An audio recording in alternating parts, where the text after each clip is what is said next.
All right, still in studio here with Flushing's very own and American Idol contestant Manny Torres. Manny, thanks for waking up early. Are you an early riser? I am. I am. All right. I'm more of an early guy for sure. All right, we've gotten lucky this week because we had Les and Seth Gold from Hardcore Pawn, and they get up at like 3 to work out. They get up early, and because it sucks when you have people in here that are not used to getting up till noon. And no offense, most musicians, they're usually on the noon schedule.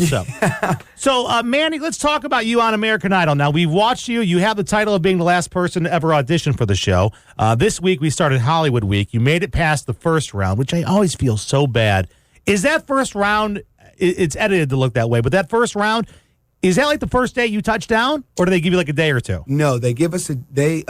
Luckily they flew me out actually a day earlier, so I actually got to come out like on a Monday night. But no, it's about they wait that first day we have like orientation and just kind of get the whatever, and then the next day is go time. So that's when they started. But at the time it was running 200 people, so they split us both into two groups. So the first group went on Tuesday. Okay. The second group went on Wednesday, and I was in that first group. But they just throw us out in lines of 10, and then we sing a verse, probably a minute 30 of the song, and then they let us know right then and there. I feel so bad for the people who get out that round. Like, the girl from Livonia, there was a girl who was fighting cancer. I know, and she was the only one. I was like, oh my goodness. I felt so bad. Like, it was because in our heads, like, they're not letting us know, like, oh yeah, they're picking this many people. They're doing because you got to keep in mind, this is the last season ever. So this is it. They can pull out anything they want to do, you know, and just because they want to, and we're just, we just got to go along with it. Yeah. So we're like just kind of just thinking through it. We're like, they'll probably pick like half and half, like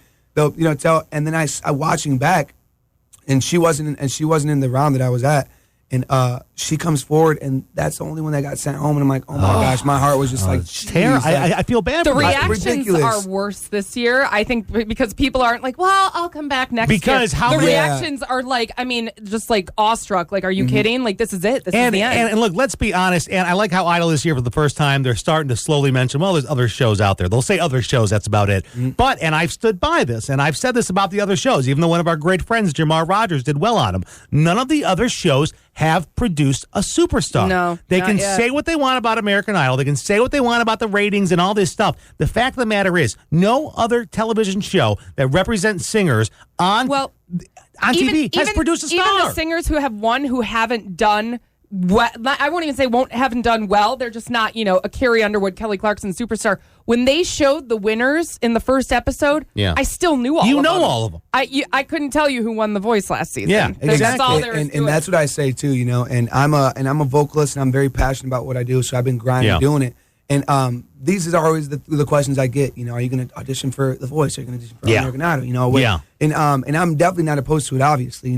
And the American Idol, you got people who watch it, people who don't. But the fact of the matter is, American Idol is the first show to come out with like the whole 3-panel judge thing. It's the standard. The first, like The Voice, X Factor. All these shows came afterwards, and seeing like they, how they'll do like they'll do the throwbacks and they'll show Seacrest like back in season 1. Oh, with those highlights. And they'll show now. Remember those highlights? Exactly, frosted tips. I had them too. I'm not gonna lie to you. 2001, I had them. Yes. I had my boyfriend record the first season finale on VCR. While I was working at the mall. I'm like, somebody's gonna record it for me. So let's talk about Group Week. This is the Group Week just wrapped up last night. For folks who didn't watch, you did make it through. It'd be very sad if you didn't. My question about Group Week. Okay, so there seems to be two camps of people who can handle the lack of sleep and people who cannot. Exactly. When you find out that you made it through, do you have to go back out and sit in the auditorium, or can you just like bolt and go to sleep? No, exactly. So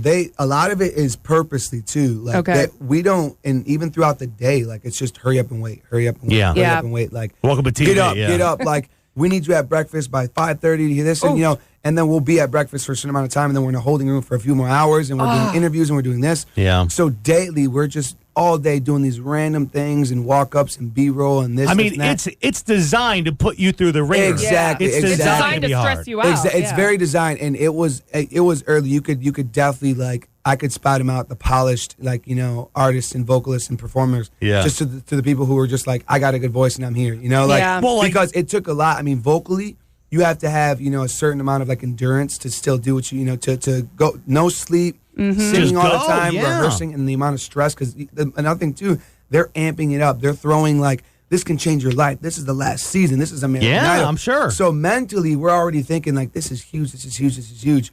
We're stressed out. Don't screw it up. Don't screw it up. But I mean, that was exactly the reason why I moved from Flushing to Chicago. Yeah. So that I can know what it is to perform tired. I know what it is to perform when I have no voice. I know what it is to perform when I'm feeling good. You know, when I got nobody, when I got people who don't listen to my music. And when you're feeling bad and exactly. So when I went out there, it was like, I mean, I'm not gonna lie, I've never really watched too much of American Idol. So like I had to do some research and figure some things out. But when I found out about the group round and all the stress and stuff, I'm thinking in my head, I'm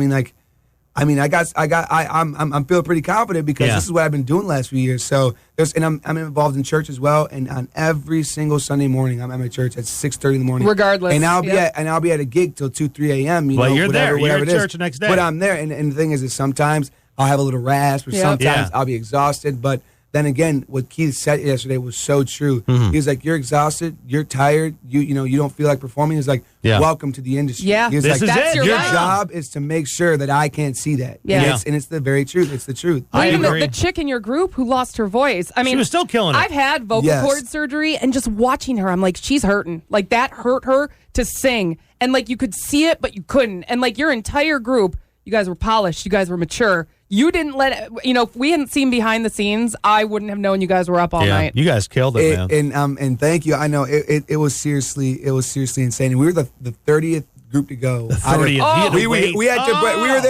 We had breakfast, lunch, and dinner before my group went. So, and the thing is I'm in the audience, so I'm just watching all these phenomenal groups and all these like. Does anybody fall asleep in the audience? Oh yeah. Okay, because that's what I'm wondering. Like somebody's got to knock off. Oh yeah. And even in the holding room too. Like once we get in that holding room, it's just. But the thing is, you got to expect. All those contracts we were signing, the cameras in our face, they're going to show. I'm like, and they would tell us if you don't get, if you sleep in or if you don't get to breakfast or call time on time, you will be waking up to cameras in your face. Oh yeah, absolutely. You will be waking up. So welcome to the industry, man. It is crazy. Because that'll be a tour manager, okay? That'll be your buddy then waking you up and like, hey, you got a radio interview in 2 minutes. Exactly. No, exactly. But it's crazy to think that my whole group, they did amazing, and we had a lot of stress, and literally the night before, like it was wow, we just made it. Like we did the lines at 10, we just made it. It's like 10, 11 o'clock. They're like, all right, everyone who just made it, get back on stage. Like pick your groups, pick your song, pick your groups, pick your song, confirm it with the producer, confirm your song with the vocal coach, and you got to be at breakfast at 5 a.m. and it's like midnight. It's like we have to rehearse, arrange, and practice a song, and then expect to be up and fresh. Whatever it is you did, you keep on doing it. Because as much as we know in TV land at this point, and of course, Manny can't talk about it beyond that because, once again, like he said, he signed away his life. Oh, no, they're setting him up. They're setting you up to be the next big thing. Yeah, come on now. For sure. Manny Torres, as we know, is so far past the group round, and then we have to continue our Hollywood Week story next week to find out how many more episodes do we have till we get to like the top 24. I'm like, I'm not sure, man. No clue. They don't tell me anything. And the fact that everything they have told us, it's been subject to change. They said it was going to be top this or top that, top this. And before I know it, it's actually top this and top that. So I've just learned to just go with the flow. Just wait for the phone call. The only thing on my mind is just focus on me and focus on killing it and doing what I love to do.